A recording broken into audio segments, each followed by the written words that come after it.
আজকের মুভিতে আপনি দেখবেন একদল মানুষ সমুদ্রের নিচে সোনা এবং ধনসম্পদে ভরা একটি জাহাজ খুঁজে পায়। আর এই জাহাজ ঐতিহাসিক জাহাজ থাকে, যার খোঁজ আজ পর্যন্ত কেউ করতে পারেনি, কিন্তু এই মানুষগুলো সেটা করে ফেলে এবং এই ধনসম্পদ নেবার জন্য তারা সমুদ্রের গভীরে চলে যায়। কিন্তু এই অ্যাডভেঞ্চার আরও ভয়ানক রূপ নেয় যখন তারা সমুদ্রের গভীরে পৌঁছায় এবং তারপর তাদের সাথে কি হয় সেই সব কিছু দেখবেন আজকের এই ভিডিওতে। হাই, দিস ইজ নবীন and you are watching best of Hollywood. আর আজকের মুভি ইনটু দ্য ব্লু। মুভির শুরুতেই একটি প্লেন দেখানো হয় যেটা রাতের অন্ধকারে সমুদ্রের ওপর দিয়ে যাত্রা শুরু করেছে। একই সময় আকাশে বজ্রবিদ্যুতের জোরে জোরে আওয়াজ হতে শুরু হয়ে যায়। এই প্লেনের মধ্যে একটি মেয়ে থাকে যার কাছে একটি মেশিন গান রয়েছে, কিন্তু হঠাৎই বজ্রবিদ্যুতের কারণে প্লেনটা তার ব্যালেন্স হারিয়ে ফেলে এবং পাইলট হাজার চেষ্টা করেও প্লেনটাকে কন্ট্রোল করতে পারে না। সেটা সোজা সমুদ্রের তলায় তলিয়ে যায়। এর পরের সিনেই আমাদেরকে দেখানো হয় জ্যারেড নামের একটি ছেলেকে। এই ছেলেটি সমুদ্রে স্কুবা ড্রাইভিং শেখায় এবং যারা এই সমুদ্রে ঘুরতে আসে তাদেরকে সে এই জিনিসটা দায়িত্ব সহকারে শেখায়। আর এমনই সে বেশ কয়েকজন ট্যুরিস্টকে সমুদ্রের তলায় স্কুবা ড্রাইভিং করাতে থাকে। আর এটাই তার একমাত্র ইনকাম সোর্স, যেটা করে সে টাকা ইনকাম করে। কিন্তু আজ তার বস তার উপর খুব রেগে থাকে, কারণ সে প্রতিটা কাজ সময় মতো করছে না। তাই সে অনেক খারাপ কথা তাকে বলে দেয়। আর এই জিনিসটাই জ্যারেটের মোটেও পছন্দ হয় না। সে রাগের বশে তার বসকে জলের মধ্যে ফেলে দেয় এবং এই কাজ এখানেই ছেড়ে দিয়ে চলে যায়। একই সময় স্যাম নামের একটি মেয়েকে দেখানো হয় যে কিনা একজন ট্যুরিস্ট গাইড এবং সে জ্যারেড নামের ছেলেটির গার্লফ্রেন্ড হয়। স্যাম লক্ষ্য করে জ্যারেড তার কাজে না গিয়ে এখানেই সমুদ্রের পাশে একটি পুরনো এবং নষ্ট হয়ে যাওয়া বোট ঠিক করছে। সে যখন জ্যারেডকে কারণটা জিজ্ঞাসা করে, জ্যারেড জানায় সে তার কাজ ছেড়ে দিয়েছে এবং এখন সে সোনার খোঁজ করতে সমুদ্রের উদ্দেশ্যে যাত্রা করবে। স্যাম এই কথাটা শুনে খানিকটা অবাক হয়। জ্যারেড জানায় আগের দিন যখন গভীর রাতে সমুদ্রের ঝড় উঠেছিল, ঠিক তারপরেই তার এক বন্ধু একটি সোনার ক্রস পেয়েছে। তাই তার বিশ্বাস এখানে আরও সোনা রয়েছে এবং সে সেই সোনা নিয়ে কোটিপতি হয়ে যাবে। এখন এইসবের মধ্যে এই ছোট্ট নৌকায় একটি দুর্ঘটনা ঘটে যায়। নৌকাটি মাঝখান থেকে ভেঙে যায় এবং তার মধ্যে জল ঢুকতে শুরু করে। জ্যারেড এই জিনিসটার সঙ্গে সঙ্গে ঠিক করতে শুরু করে দেয় এবং এমন অবস্থায় তার গার্লফ্রেন্ড তাকে জানায় সে যেন সেই কাজটাই করে যেটা সে মন থেকে চায় এবং তাতে খারাপ হলেও সে তাকে কখনোই ছেড়ে যাবে না। যেমন আজ তার নৌকাটা নষ্ট হয়ে গেছে, কিন্তু এই ভাঙা নৌকো নিয়েই সে তার সাথে জীবন কাটাতে চায়। আর এখান থেকে আমরা বুঝতে পারি এদের দুজনের মধ্যে সম্পর্ক কতটা গভীর। এখন এই কথাবার্তা চলতে থাকে, ঠিক তখনই পাশে একটি বড় বোট এসে দাঁড়ায় এবং এই বোটে ববি নামের এক ব্যক্তি থাকে। সে ইতিমধ্যে সমুদ্র থেকে সোনা খুঁজে পেয়েছে এবং সেই টাকা দিয়ে সে এখন বড় বোট কিনে নিয়েছে। ববি জ্যারেডকে তার এই সোনা খোঁজার কাজে হেল্প করতে বলে, কিন্তু জ্যারেড না করে দেয়। আসলে জ্যারেড একটা সময় এই ববির সাথেই কাজ করত, কিন্তু এখন সে নিজেই সোনা খোঁজার প্ল্যান করেছে। তাই সে উল্টো তাকে অফার করে সে যদি তাকে হেল্প করে তবে সে 50% সোনা তাকে দিয়ে দেবে। কিন্তু এতে ববি রাজি হয় না এবং এখান থেকে চলে যায়। জ্যারেটের মনটা আজ খুব খুশি, কারণ আজই তার ছোটবেলার বন্ধু শহরে ফিরে আসছে এবং দীর্ঘ সময় পর সে তাকে দেখতে পাবে। তাই সে গাড়ি নিয়ে এয়ারপোর্টের উদ্দেশ্যে যাত্রা শুরু করে দেয় এবং সেখানে গিয়ে তার দুজনের সাথে পরিচয় হয়। প্রথম জন হলো তার ছোটবেলার বন্ধু ব্রুস এবং দ্বিতীয় জন হলো ব্রুসের গার্লফ্রেন্ড অ্যামান্ডা। এখন এরা দুজন জ্যারেড এবং স্যামকে একটি বিলাসবহুল বাড়িতে নিয়ে যায়, যেটা কিনা সমুদ্রের পাশেই অবস্থিত। ব্রুস এদেরকে জানায় সে ইতিমধ্যে একটি ক্লায়েন্টকে জেলে যাবার হাত থেকে বাঁচিয়েছে, আর এই কারণে সেই ক্লায়েন্ট তাকে এই বিলাসবহুল বাড়িতে ছুটি কাটানোর জন্য পারমিশন দিয়েছে। একইভাবে তার সেই ক্লায়েন্টের কাছে অনেক বড় বোট রয়েছে যার সাহায্যে তারা সমুদ্রে ঘুরতেও পারবে। এখন এই কথা শুনে জ্যারেড খুব খুশি হয়ে যায় এবং এই খুশি এতটাই বেশি থাকে যার ফলে সে লাফাতে শুরু করে দেয়। এরপর তারা প্রত্যেকে সেই বোটে করে সমুদ্রে ঘুরতে বের হয় এবং একটা সময় সমুদ্রের তলায় স্কুবা ড্রাইভিং করতে চলে যায়। তারা বড় মাছ এবং বিভিন্ন রকম সামুদ্রিক জীব দেখতে পায়, কিন্তু এইসবের মধ্যে জ্যারেটের হাতে থাকা ঘড়িটা নিচে পড়ে যায়। সে সেটা পুনরায় তুলবে ঠিক তখনই সেখানে একটি বড় শার্ক চলে আসে। ব্রুস শার্কটাকে দেখে খুব ভয় পেয়ে যায়, তাই সে দ্রুত গতিতে ওপরে উঠে আসে এবং জ্যারেডকেও এমনটা করতে বলে। কিন্তু জ্যারেড তার কথা শুনে হাসতে শুরু করে দেয়। আসলে জ্যারেড ছোটবেলা থেকেই এই সমুদ্র দেখে বড় হয়েছে এবং তার বাড়িও ঠিক সমুদ্রের পাশেই, তাই তার কাছে এই সব জিনিস ছোটখাটো ব্যাপার। সে বলে, এই ঘড়িটা আমায় আনতেই হবে, কারণ এই ঘড়ি স্যাম আমায় জন্মদিনে গিফট করেছে। এরপর সে মুখে একটি মাস্ক লাগিয়ে সমুদ্রের গভীরে চলে যায়। সেখানে সে তার ঘড়িটা খুঁজে না পেলেও একটি কালো পাথর খুঁজে পায়, যেটা সে নিয়ে ওপরে চলে আসে। আসলে পাথরটা খুবই দামি একটি পাথর এবং আগের দিন রাতে যেই প্লেনটা ডুবে গিয়েছিল তার মধ্যেই এই ধরনের দামি জিনিস ছিল। তাই জ্যারেটের বিশ্বাস, তারা যদি ভালোভাবে খোঁজ করে তবে এরকম দামি জিনিস অনেক পাবে। তাই সে প্রত্যেককে তার সাথে সমুদ্রের গভীরে যেতে বলে, যাতে তারা এগুলো ভালোভাবে খুঁজতে পারে। ব্রুস প্রথম দিকে খুব ভয় পায় শুধুমাত্র শার্কের জন্য, কিন্তু অনেক ভাবনা চিন্তা করে সেও মুখে মাস্ক লাগিয়ে সমুদ্রের গভীরে চলে যায় এবং সেখানে ভালোভাবে খোঁজাখুঁজি করার পর তারা একটি চাকু খুঁজে পায়, যেটা বর্তমান সময়ে নয় বরং অনেক পুরনো। এরপর তারা আরও গভীরে প্রবেশ করে এবং একটা সময় একটি ধ্বংস হয়ে যাওয়া প্লেন তারা দেখতে পায়। আর এটাই সেই প্লেন যেটাকে আমরা মুভির প্রথমে দেখেছি। এখন এরা প্রত্যেকে সেই প্লেনের দিকে এগিয়ে যায় এবং সেখানে যেতেই তারা সবার প্রথমে প্লেনের পাইলটের মৃতদেহ দেখতে পায়, যেটা দেখে অ্যামান্ডা খুব ভয় পেয়ে যায়। জ্যারেড এবং তার বন্ধু যখন প্লেনের ভিতরে প্রবেশ করে তখন তারা বেশ কিছু প্যাকেট খুঁজে পায়, আর এই প্যাকেটগুলোর মধ্যে ড্রাগস ভর্তি থাকে। ব্রুস এই সব কিছু দেখে খুব খুশি হয়ে যায়, কারণ সে ড্রাগসের নেশা করে এবং সে প্ল্যান করে সব কিছু সে ওপরে নিয়ে যাবে।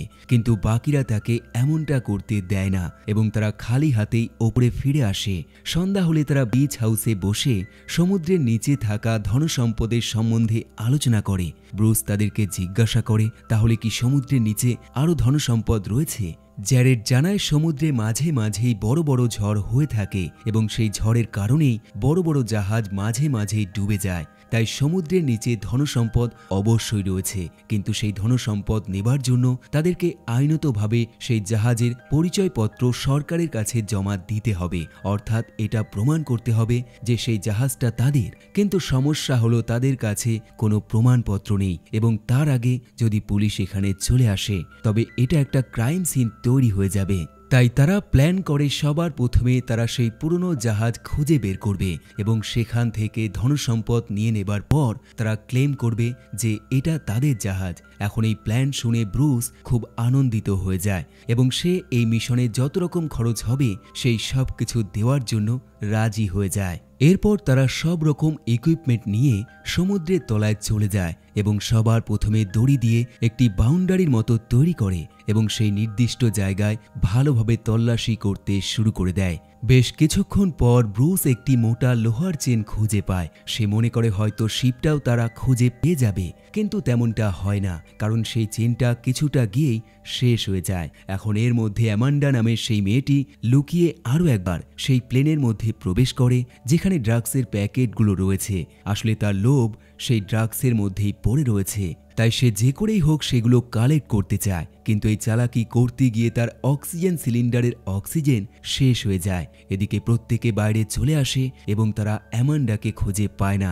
জ্যারেড বুঝতে পারে অ্যামান্ডার অক্সিজেন সিলিন্ডারে অক্সিজেন খুবই কম ছিল, তাই সে সঙ্গে সঙ্গে একটি সিলিন্ডার নিয়ে সমুদ্রের তলায় চলে যায়। সে প্রথমে মনে করে তার মৃত্যু হয়ে গেছে, কারণ এতক্ষণ অক্সিজেন ছাড়া বেঁচে থাকা প্রায় অসম্ভব। কিন্তু সে লক্ষ্য করে অ্যামান্ডা প্লেনের সেই অংশে চলে গেছে যেখানে এখনো সম্পূর্ণরূপে জল ঢোকেনি, তাই সে এখনো বেঁচে রয়েছে। কিন্তু জ্যারেড খুব রেগে থাকে, কারণ তাদের প্ল্যান হয়েছিল তারা কেউই এই প্লেনের মধ্যে প্রবেশ করবে না, কিন্তু অ্যামান্ডা সেই নিয়ম মানেনি। এরপর তারা আবারও তাদের বোটে ফিরে যায় এবং বিচ হাউসে গিয়ে তারা যা যা সমুদ্র থেকে খুঁজে পেয়েছে সেগুলো ভালোভাবে পর্যবেক্ষণ করে। এর মধ্যে একটি ছোট্ট বন্দুক থাকে। অ্যামান্ডা লক্ষ্য করে বন্দুকের মধ্যে রোমান ভাষায় লেখা রয়েছে, আর এটা দেখে প্রত্যেকে অনুমান করে হয়তো সমুদ্রের নিচে কোনো রোমান জাহাজ রয়েছে। কিন্তু তারা যখন এই লেখার মানে ভালোভাবে সার্চ করে তখন তারা বুঝতে পারে এটা রোমান ভাষায় লেখা হলেও এটা আসলে একটি আমেরিকান জাহাজ। এরপর তারা একটি সিলভার পাউডার হর্ন ভালোভাবে পর্যবেক্ষণ করে, আর এই জিনিসটাও তারা সমুদ্র থেকে খুঁজে পেয়েছে। তারা লক্ষ্য করে এই জিনিসটার ওপর একটি ম্যাপ রয়েছে, আর এই ম্যাপটা বাহামাস আইল্যান্ডের, যেখানে তারা বর্তমানে রয়েছে। একইভাবে তারা বই পড়ে জানতে পারে টিলমন থমাস নামের একজন জলদস্যু এই জাহাজটা নিয়ে যাচ্ছিল। তারা প্রথমে মনে করে হয়তো এই জাহাজটা কোনো জলদস্যুর, তাই এর মধ্যে তারা কোনো রকম সোনা দানা খুঁজে পাবে না। কিন্তু বই পড়লে তারা জানতে পারে এই জাহাজটা একটা সময় একজন নাবিকের ছিল, কিন্তু পরে গিয়ে এই জলদস্যু সেই জাহাজের ওপর অ্যাটাক করে এবং সেটা নিজের করে নেয়। এমনকি মজার ব্যাপার হলো সেই নাবিকের একটি মেয়ে ছিল, যার সাথে সেই জলদস্যুর ভালোবাসা হয়ে যায় এবং সে সেই মেয়েটিকে রক্ষা করতে গিয়ে এই পুরনো জাহাজটাকে ডুবিয়ে ফেলে। এমনকি এই পর্যন্ত নয়, তারা জানতে পারে সেই জাহাজে যত সোনাদানা রয়েছে তার বর্তমান মূল্য হলো $1000 মিলিয়ন, যেটা কিনা অনেক বেশি। এরপর এরা প্রত্যেকে আরও একবার সমুদ্রের তলায় চলে যায়, কিন্তু এবার তারা অ্যামান্ডাকে সাথে নেয় না, কারণ জ্যারেড ভালোভাবে জানে তার লোভ এখনও সেই ড্রাগসের প্যাকেটগুলোর মধ্যেই রয়েছে। এদিকে প্রত্যেকে ভালোভাবে চারিপাশটা তল্লাশি চালায় এবং কিছুটা সময় যেতেই তারা একটি বড় সোনার তৈরি কামান খুঁজে পায়। এখন এরা এই ভারী জিনিসটাকে ওপরে ওঠানোর চেষ্টা করে। এদিকে ওপরে বোটে বসে থাকা অ্যামান্ডা সামনে থাকা এলইডি স্ক্রিনে বেশ কিছু নাম্বার দেখতে পায়, আর এই নাম্বারগুলো হলো লোকেশন নাম্বার, যেখানে বর্তমানে জ্যারেড এবং বাকিরা ধনসম্পদের তল্লাশি চালাচ্ছে। অ্যামান্ডার সঙ্গে সঙ্গে এই নাম্বারটা একটি কাগজের মধ্যে লিখে নেয় এবং ঠিক পরের মুহূর্তেই এখানে পুলিশরা চলে আসে। আসলে তারা ইতিমধ্যে খোঁজ পেয়েছে এখানে ধনসম্পদের তল্লাশি চালানো হচ্ছে, তাই তারা অ্যামান্ডাকে নানান রকম প্রশ্ন করে। এদিকে নিচে থাকা প্রত্যেকে বুঝতে পেরে যায় পুলিশ চলে এসছে, তাই তারা জলের তলাতেই চুপচাপ দাঁড়িয়ে থাকে। কিন্তু সমস্যা হলো তাদের অক্সিজেন সিলিন্ডারের অক্সিজেন প্রায় শেষের দিকে। এমনকি এই সমস্যা এখানেই থামে না। তারা যেই কামানটা খুঁজে পেয়েছে তার নিচে ব্রুসের হাত চাপা পড়ে যায়। ওপরে থাকা অ্যামান্ডা পুলিশদেরকে মিথ্যে কথা বলে ব্যস্ত রাখে। নিচে জ্যারেড এবং ব্রুস দুজনের অবস্থায় খুব খারাপ হয়ে যায়, তাই তারা বাধ্য হয়ে সেই কামান না নিয়েই ওপরে চলে আসে। এবং মজার ব্যাপার, পুলিশ অফিসার জ্যারেডকে চিনে ফেলে। সে তাকে বলে, আমি যদি আগে জানতাম এটা তোমার বোট, তবে আমি তল্লাশি না করেই তোমাকে ছেড়ে দিতাম। আর এই সব বলে পুলিশ অফিসার এখান থেকে চলে যায়। এরপর এরা সেই সোনার তৈরি কামানটা সাকসেসফুলভাবে সমুদ্র থেকে তুলে নিয়ে আসে এবং এই আনন্দে তারা সন্ধ্যা হলে সবাই একসাথে মিলে একটি পার্টি করে। কিন্তু এই আনন্দের মধ্যে জ্যারেটের এক পুরনো বন্ধু এখানে চলে আসে এবং সে তাকে খবর দেয় বাইরে সে অচেনা মানুষদেরকে দেখতে পেয়েছে, যারা কিনা এই আইল্যান্ডের নয়, সম্ভবত অন্য কোথাও থেকে এখানে এসছে এবং তারা তোমায় খুঁজছে। এখন এই পার্টির মধ্যে ব্রুস লক্ষ্য করে তার গার্লফ্রেন্ড এখানকার একটি লোকাল ছেলে যার নাম প্রিমো তার সাথে ডান্স করছে, আর এই জিনিসটা তার মোটেও ভালো লাগে না। তাই সে তার সাথে ফাইট করতে শুরু করে দেয়। কিন্তু ভাগ্য ভালো থাকে, জ্যারেড এখানে চলে আসে এবং সে এই সব কিছু বন্ধ করে ফেলে। পরের দিন সকাল হলে এরা আবারও সমুদ্রে বেরিয়ে পড়ে, কিন্তু হঠাৎই একটি বোট করে দুজন অচেনা ছেলে তাদের দিকে এগিয়ে আসে এবং তাদের বোটটা ভালোভাবে তল্লাশি চালায়। এখন এই সব কিছু দেখে জ্যারেড মোটেও শান্ত থাকতে পারে না। সে তাদের সাথে ফাইট করতে শুরু করে দেয় এবং একটা সময় এরা দুজন আবারও চলে যায়। কিন্তু এই ফাইটের মধ্যে তাদের জামার একটি টুকরো এখানে পড়ে থাকে এবং দেখা যায় এর মধ্যে একটি সিম্বল রয়েছে এবং এই সিম্বলটা জ্যারেটের খুবই পরিচিত, কারণ এই সিম্বল সে তার বন্ধু ববির কাছে দেখেছিল। সে সঙ্গে সঙ্গে তার কাছে চলে যায় এবং তাকে সতর্ক করে দেয় সে যেন তাদের জাহাজ থেকে দূরে থাকে। বিকেল হলে জ্যারেড ব্রুসের সাথে প্ল্যান করে তারা বাকি ধনসম্পদ কিভাবে কালেক্ট করবে, কারণ তাদের কাছে ভালো ইকুইপমেন্ট নেই। ব্রুস তাকে বুদ্ধি দেয় তারা চাইলেই সেই শিপের মধ্যে থাকা ড্রাগসগুলো বিক্রি করে সেই টাকা দিয়ে ইকুইপমেন্ট কিনতে পারবে এবং তারপর খুব সুন্দরভাবে এই ধনসম্পদ কালেক্ট করতে পারবে। কিন্তু জ্যারেড এই ড্রাগস বিক্রি করার টাকা দিয়ে এই সব কাজ করতে চায় না, তাই সে না করে দেয়। আর এই জিনিসটা ব্রুসের মোটেও ভালো লাগে না, তাই ব্রুস তার গার্লফ্রেন্ডকে নিয়ে সেই রাতের অন্ধকারে সমুদ্রে যাত্রা শুরু করে দেয় এবং অ্যামান্ডা তার সেই লিখে রাখা লোকেশন ব্যবহার করে সেই প্লেনের কাছে পৌঁছে যায়। পরের দিন সকাল হলে জ্যারেটের কাছে ব্রুসের একটি কল আসে এবং সে তাকে একটি লোকেশন দেয় এবং সেখানে তার সাথে দেখা করতে বলে। জ্যারেড কথা মতো সেখানে চলে যায় এবং সেখানে গিয়ে সে দেখে ব্রুস এবং সেই পার্টি ক্লাবের ওনার প্রিমো এখানে বসে রয়েছে এবং এখানে এসে সে জানতে পারে ব্রুস তার কথা অমান্য করে সেই ড্রাগসের প্যাকেট সমুদ্র থেকে তুলে নিয়েছে এবং সে প্রিমোর কাছে বিক্রি করতে এখানে এসছে। কিন্তু সমস্যা হলো এই প্লেন এবং ড্রাগসের প্যাকেটগুলো প্রিমোর বসের, যেটা সেদিন রাতে বজ্রবিদ্যুতের কারণে সমুদ্রে আছড়ে পড়েছিল। তাই সে উল্টো তাদেরকে ধমকি দেয় তারা যেন প্রত্যেকটা জিনিস সমুদ্র থেকে তুলে নিয়ে আসে, নয়তো সে তাদেরকে জীবিত ছাড়বে না। জ্যারেড এখানে চালাকি করার চেষ্টা করে। সে বলে সমুদ্রে এই কটাই প্যাকেট ছিল এবং এর বেশি কিছুই ছিল না। কিন্তু প্রিমোর বস তার কথা বিশ্বাস করে না এবং তার দিকে বন্দুক তুলে ধরে। জ্যারেড অনেক ভাবনা চিন্তা করে তাদেরকে বোঝায় সমুদ্রের নিচে থাকা ড্রাগসের প্যাকেটগুলো তুলে আনার জন্য তাদের কাছে সঠিক ইকুইপমেন্ট নেই, তাই সেগুলো কেনার জন্য তাদের $30,000 দরকার। বস এই কথাতে রাজি হয়ে যায়। সে তাকে $30,000 দিয়ে দেয়। একইভাবে সে তাকে একটি শর্ত দেয়, সে যদি এই কাজটা সম্পূর্ণ করতে না পারে তবে সে তার গার্লফ্রেন্ডকে মেরে ফেলবে। এখন বিচ হাউসে ফিরে আসলে জ্যারেড ব্রুসের ওপর খুব রাগ দেখায় এবং স্পষ্টভাবে জানিয়ে দেয় তার গার্লফ্রেন্ড স্যামের যদি কিছু হয় তবে সে তাকে ছাড়বে না। রাত হলে জ্যারেড সেই টাকা দিয়ে একটি বড় জাহাজ ভাড়া নিয়ে নেয়, কিন্তু এইসব দেখে স্যাম মোটেও খুশি হয় না। সে জ্যারেডকে স্পষ্টভাবে বুঝিয়ে দেয় সে তাকে ভালোবাসে ঠিকই, কিন্তু প্রতিবার এরকম সোনাদানার লোভে সে বিপদে পড়তে পারবে না।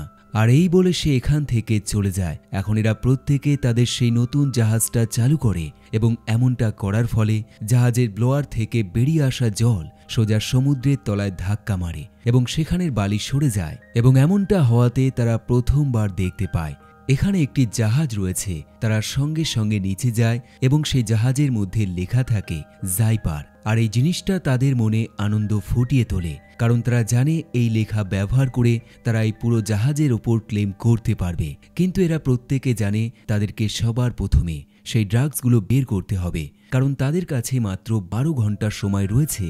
তাই তারা সঙ্গে সঙ্গে সেই প্লেনের কাছে চলে যায় এবং সেখান থেকে ড্রাগসের প্যাকেটগুলো একটি থলির মধ্যে জমা করতে শুরু করে দেয়। তারা এই থলিটা একটি দড়ির সাহায্যে বেঁধে ফেলে এবং জ্যারেড ওপরে চলে যায় এটাকে ওপরে ওঠানোর জন্য। কিন্তু এর মধ্যে সমুদ্রের তলায় একটি বড় শার্ক চলে আসে এবং এই শার্ক সোজা অ্যামান্ডার ওপর অ্যাটাক করতে শুরু করে দেয়। এদিকে ওপরে জ্যারেড নিশ্চিন্তে সেই ড্রাগসের প্যাকেটগুলো দড়ির সাহায্যে ওঠাতে শুরু করে, কিন্তু পরের মুহূর্তেই সে লক্ষ্য করে ব্রুস অ্যামান্ডাকে নিয়ে ওপরে চলে এসছে এবং ভয়ের ব্যাপার হলো অ্যামান্ডার একটা পা নেই, সেটা শার্ক খেয়ে নিয়েছে। কিন্তু এইসবের মধ্যে জ্যারেড এটা লক্ষ্য করে না তাদের ড্রাগসের প্যাকেটগুলো পুনরায় সমুদ্রের তলায় পড়ে গেছে। এরপর এরা অ্যামান্ডাকে হসপিটালে ভর্তি করে, কিন্তু দুঃখের বিষয় ডাক্তার তাকে বাঁচাতে পারে না, তার মৃত্যু হয়ে যায়। এই দুর্ঘটনার খবর স্যামের কাছেও পৌঁছে যায়। সে সঙ্গে সঙ্গে জ্যারেডের সাথে দেখা করতে হসপিটালে চলে আসে। অন্যদিকে সেই বস জ্যারেডকে কল করে এবং জিজ্ঞাসা করে তার দেওয়া কাজ কত দূর হয়েছে। জ্যারেড জানায় সে একটি বিপদে রয়েছে, তাই তার কাজ এখনো কমপ্লিট হয়নি। আর এটা বলে জ্যারেড ব্রুস এবং স্যামকে গাড়ি করে এখান থেকে নিয়ে যায়, কিন্তু রাস্তার মাঝে প্রিমো তাদেরকে ফলো করতে শুরু করে দেয়। জ্যারেড ভালোভাবে বুঝতে পারে প্রিমো তার বসের কথা মতো এখানে এসছে, তাই সে তার গাড়ি আরও দ্রুততার সাথে চালাতে শুরু করে দেয় এবং একটা সময় তার অ্যাক্সিডেন্ট হয়ে যায়। কিন্তু জ্যারেড এখানেই থামে না, সে তবুও তার গাড়ি কন্টিনিউ চালিয়ে যায় এবং মাঝ রাস্তায় সে এই ড্রাইভিংয়ের দায়িত্ব ব্রুসকে দিয়ে সে গাড়ি থেকে নেমে পড়ে এবং প্রিমোর দিকে এগিয়ে যায়। এদিকে ব্রুস স্যামকে তার বাড়ির ঠিকানা জিজ্ঞাসা করে, কারণ সে তাকে সেখানে নামিয়ে দিয়ে পুনরায় জ্যারেডের কাছে ফিরে যাবে। স্যাম এখানে একটি চালাকি করে, সে অন্য ঠিকানায় এই গাড়িটি দাঁড় করায় এবং তারপর সোজা একজন পুলিশ অফিসারের সাথে দেখা করে যার নাম রয় এবং তাকে সবকিছু বলে দিয়ে সে তার সাথে চলে যায়। ব্রুস এই সব কিছু দেখে সে সেখান থেকে চলে আসে। এদিকে জ্যারেড প্রিমোকে খুশি করার জন্য তাকে সমুদ্রের একটি গোপন জায়গায় নিয়ে যায় এবং সেখানে লুকিয়ে রাখা বেশ কিছু দামি জিনিস তাকে দিয়ে দেয়। এবং এমনটা করার কারণ হলো সে প্রিমোকে তার দলে নিতে চায়। আর এই প্ল্যানে কাজ হয়ে যায়। প্রিমো এখন তার হয়ে কাজ করার জন্য রাজি হয়ে যায়। অন্যদিকে স্যাম পুলিশ অফিসার রয়কে হেল্প করতে বলে, কিন্তু অফিসার তাকে বলে তুমি যেটা বলছো সেটা এখন সম্ভব নয়, কারণ এই ধনসম্পদের পিছনে অনেক পুলিশ অফিসার পড়ে রয়েছে এবং তারা প্রত্যেকে তার মতো নয়। আর এই বলে সে স্যামকে একটি ফোন নাম্বার দেয় এবং জানায় এই মানুষটি তাকে হেল্প করতে পারবে। একই সময় প্রিমো জ্যারেডকে নিয়ে তার বসের বোটে চলে আসে, কিন্তু সেখানে তার বস থাকে না। তাই সে হাতে বন্দুক নিয়ে সামনে এগিয়ে যায় এবং জ্যারেডকে সেখানেই অপেক্ষা করতে বলে। কিছুক্ষণের মধ্যেই কেউ একজন প্রিমোকে লক্ষ্য করে গুলি চালায় এবং তার মৃত্যু হয়ে যায়। জ্যারেড গুলির শব্দ শুনে সঙ্গে সঙ্গে ভিতরে যায় এবং দেখতে পায় প্রিমো মরে পড়ে রয়েছে এবং একইভাবে তার বসেরও মৃত্যু হয়ে গেছে। আর এই সবকিছু ববি করেছে, যে কিনা একটার সময় তার বন্ধু ছিল। আসলে ববি এবং প্রিমোর বস একে অপরের বিজনেস পার্টনার ছিল। তাই ববি জ্যারেডকে জিজ্ঞাসা করে সেই ড্রাগসের প্যাকেটগুলো কোথায়। জ্যারেড বুঝতে পারে সে যদি কিছু বলে তবে তার মৃত্যু হয়ে যাবে, তাই সে এখান থেকে পালাতে শুরু করে দেয়। সে সবার প্রথমে সমুদ্রে ঝাঁপ দেয় এবং নিচে গিয়ে কিছুক্ষণ চুপচাপ দাঁড়িয়ে থাকে এবং তারপর সে ববির বোটের নিচে ঝুলে পড়ে, যার ফলে তারা হাজার চেষ্টা করেও তাকে খুঁজে পায় না। অন্যদিকে পুলিশ অফিসার রয় স্যামকে তার বন্ধুর কাছে নিয়ে যায়, আর এই বন্ধু আর কেউ নয়, স্বয়ং ববি। ববি যখনই স্যামকে দেখতে পায় তার মাথায় একটি নতুন বুদ্ধি চলে আসে। সে জানে সে যদি স্যামকে আটকে ফেলে তবে জ্যারেড অটোমেটিকভাবে তার কাছে চলে আসবে। এদিকে জ্যারেড যখন তার বন্ধু ব্রুসের কাছে পৌঁছায় সে জানতে পারে স্যাম পুলিশ অফিসার রয়ের সাথে রয়েছে। এখন এই কথা শুনে জ্যারেড সঙ্গে সঙ্গে তার গার্লফ্রেন্ডকে কল করে, কিন্তু ফোনটা ধরে ববি। ববি তাকে বলে তোমার গার্লফ্রেন্ডকে আমি অনেকবার জিজ্ঞাসা করেছি প্লেনটা কোথায় রয়েছে এবং সেই ধনসম্পদ কোথায় রয়েছে, কিন্তু সে কিছুই বলেনি। তাই তুমি যদি আমায় বলে দাও তাহলে আমি তোমার গার্লফ্রেন্ডকে ছেড়ে দেব। জ্যারেড পরিস্থিতিটা ভালোভাবে বুঝতে পারে। সে তাকে পরামর্শ দেয় সে যদি এই ধরনের সম্পদ এবং ড্রাগস 50-50 ভাগ করে নেয় তবে সে তাকে লোকেশন বলে দেবে এবং এরপর সে ববিকে একটি লোকেশন দেয় যেখানে সে তার সাথে দেখা করবে। এখন ফোনের কথা শেষ হলে পুলিশ অফিসার রয় ববিকে পরামর্শ দেয় তোমার ডিল কমপ্লিট হয়ে গেছে, তাই তুমি এখন এই মেয়েটিকে ছেড়ে দাও। কিন্তু ববি তার কথা শোনে না, বরং তার বন্দুক দিয়ে অফিসার রয়কে মেরে ফেলে। অন্যদিকে জ্যারেড তার বোট নিয়ে সোজা ববির কাছে চলে আসে এবং এখানে এসে সে দেখে তার গার্লফ্রেন্ডকে তারা দড়ি দিয়ে বেঁধে মাটিতে শুয়ে রেখেছে। আর এই জিনিসটা জ্যারেডের মোটো সহ্য হয় না। সে ববির সাথে একটা ডিল করে। সে বলে তুমি যদি স্যামকে ছেড়ে দাও তবে আমি তোমাকে জাইপার শিপের সম্বন্ধে ইনফরমেশন দিয়ে দেব। কিন্তু ববি এটা বিশ্বাস করে না, কারণ জাইপার শিপের কথা সে শুধুমাত্র বইয়ে পড়েছে। সে বলে তোমায় সে শিপের কাছে নিয়ে যেতে হবে না, শুধুমাত্র ড্রাগসের ব্যাপারে ইনফরমেশন দিয়ে দিলেই সে স্যামকে ছেড়ে দেবে। এরপর জ্যারেড কথা মতো ববিকে সেই লোকেশনে নিয়ে যায় এবং সেখানে গেলে ববি দেখতে পায় অর্ধেক ড্রাগসের প্যাকেট খোলা অবস্থায় পড়ে রয়েছে এবং সেগুলো জলের মধ্যে ভাসছে। জ্যারেড তাকে বোঝায় প্লেন ক্র্যাশ হওয়ার সময় অর্ধেক প্যাকেট নষ্ট হয়ে যায় এবং অর্ধেক প্যাকেট জলের তলায় রয়েছে, তাই সে সেই অর্ধেক প্যাকেট তার কাছে অবশ্যই নিয়ে আসবে। আর এই বলে সে জলে লাফ দেয়। ববির কোথাও যেন গন্ডগোল মনে হয়, তাই সে তার গ্যাং মেম্বারদেরকে সমুদ্রে নামতে বলে যাতে জ্যারেড বাকি ড্রাগসের প্যাকেটের কোনো রকম ক্ষতি করতে না পারে। অন্যদিকে জাহাজের ভিতরে বন্দী থাকা অবস্থায় স্যাম নিজেকে ছাড়ানোর চেষ্টা করে, কিন্তু তার হাত পুলিশ অফিসার রয়ের মৃতদেহের সাথে বাঁধা থাকে। সে বাধ্য হয়ে পাশে থাকা চাকু ব্যবহার করে পুলিশ অফিসারের হাতটাই কেটে ফেলে। এমনকি এই পর্যন্ত নয়, স্যাম এখানে একটি চালাকি করে। সে সেই চাকু দিয়ে এই জাহাজের একটি পাইপ কেটে ফেলে, যার ফলে জাহাজের ইঞ্জিন বন্ধ হয়ে যায়। এই জাহাজটা যেই ছেলেটি কন্ট্রোল করছিল তার মনে হয় নিশ্চয় জাহাজে কোনো প্রবলেম হয়েছে, তাই সে ভিতরে প্রবেশ করে, যেখানে স্যাম আগের থেকেই একটি ফাঁদ পেতে রেখে দিয়েছে, যার ফলে খুব সহজেই সেই ব্যক্তিকে সে সেই কন্ট্রোল রুমের মধ্যেই বন্দি করে ফেলে এবং স্যাম নিজে বাইরে বেরিয়ে আসে। একই সময় ববি তার দলবল নিয়ে সমুদ্রের গভীরে চলে যায় এবং নিচে থাকা প্লেনটাকে তারা ভালোভাবে তল্লাশি চালায়। কিছু দূর যেতেই তারা প্লেনের মধ্যে একটি মৃতদেহ দেখতে পায়, যার কারণে তারা ভিতরে ঢোকে না। কিন্তু এখানে আমরা দেখতে পাই এটা হলো ব্রুস, যে মরে যাবার অভিনয় করছে। আসলে এই সব কিছুই তাদের একটি প্ল্যান। তাই যখনই ববির গ্যাং মেম্বাররা অন্যমনস্ক হয়ে যায়, ব্রুস তাদের অক্সিজেন সিলিন্ডারের পাইপ কেটে দেয়, আর এভাবেই তাদেরকে সে মেরে ফেলে। একই সময় ওপরে ড্যানি নামের একটি ছেলে একটি ছোট্ট বোট নিয়ে এখানে এগিয়ে আসে, যে কিনা জ্যারেটের বন্ধু হয়। এবং তার হাতে একটি মাছ থাকে এবং ববির এক গ্যাং মেম্বারকে পরামর্শ দেয় সে যদি এই মাছটা নিয়ে নেয় এবং তার স্ত্রীকে গিফট করে তবে তার স্ত্রী তার উপর ইমপ্রেস হয়ে যাবে। এখন এই সব কথা বলতে বলতে সেই ড্যানি নামের ছেলেটি মাছটার ভিতর দিয়ে একটি তীর বের করে এবং সেটা সোজা ববির গ্যাং মেম্বারের পায়ের মধ্যে ঢুকিয়ে দেয়। আসলে এটা কখনোই কোনো মাছ ছিল না, বরং এটা তার অস্ত্র ছিল। এরপর তাকে তার ছোট্ট বোটের সাহায্যে টানতে টানতে সমুদ্রের গভীরে নিয়ে যায়। একই সময় জলের তলায় থাকা ববি প্রথমবার জাইপার শিপের একটি অংশ খুঁজে পায়, যেটা দেখে সে চমকে যায়, কারণ জ্যারেটের কথা একদম সত্যি ছিল। এদিকে স্যাম যেই ছেলেটিকে কন্ট্রোল রুমে বন্দী করেছিল সে পুনরায় বেরিয়ে আসে এবং স্যামের সাথে ফাইট করতে শুরু করে দেয়। সে সবার প্রথমে ছেলেটির হাতটা একটি দরজার মধ্যে আটকে দেয় এবং তারপর সাহায্যের জন্য কল করার চেষ্টা করে। এদিকে সমুদ্রের নিচে এক অদ্ভুত টাইপের ফাইট শুরু হয়ে যায়। ববি এবং তার লোকেরা তীর দিয়ে কন্টিনিউ জ্যারেট এবং ব্রুসের ওপর হামলা করতে শুরু করে দেয় এবং একটি তীর ব্রুসের পেটের মধ্যে ঢুকে যায়।